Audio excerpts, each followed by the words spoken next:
रक्त की प्यास, भाग दो। सुबह की धूप में धुंधपुर का खंडहर खामोश था।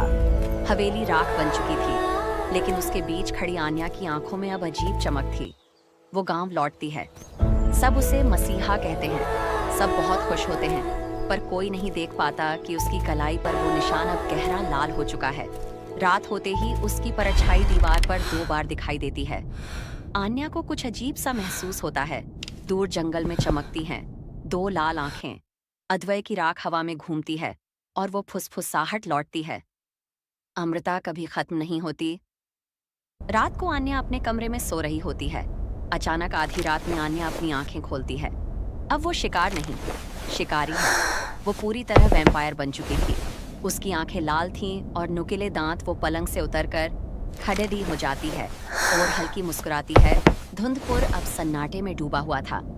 आन्या अब पूरी तरह वैम्पायर हवेली के खंडहरों में खड़ी थी। उसकी आंखें पूरी लाल, चमकती हुई और फुसफुसाहट जैसे हवा में घुल रही थीं। अब ये गांव मेरा शिकार है। रात आते ही उसने पहली बार अपने नए शरीर की ताकत महसूस की। वो दीवारों पर चढ़ी, हवा में उड़ी और अपने कदमों से धरती हिला रही थी। गांव के पशु गायब होने लगे। लोग रात में डर से घर के अंदर दुबक गए।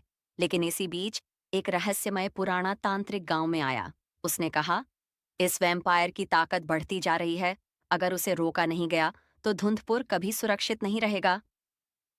तांत्रिक ने एक पुराना पवित्र ताबीज और शापित दर्पण निकालकर हवेली की ओर बढ़ने की तैयारी की। वहीं हवेली के खंडहरों में आन्या की परछाई दोहरी हो गई और उसके होंठों से हल्की मुस्कान निकली। कोई मुझे रोक नहीं सकता। रात भर आन्या और तांत्रिक का खेल शुरू हुआ।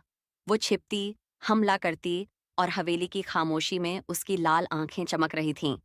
और बाहर गांव पर धीरे धीरे फैलने लगा नया डर, क्योंकि अब वो सिर्फ आन्या नहीं थी। वो धुंधपुर की नई अमर खतरा बन चुकी थी। Like, share, and subscribe to watch more.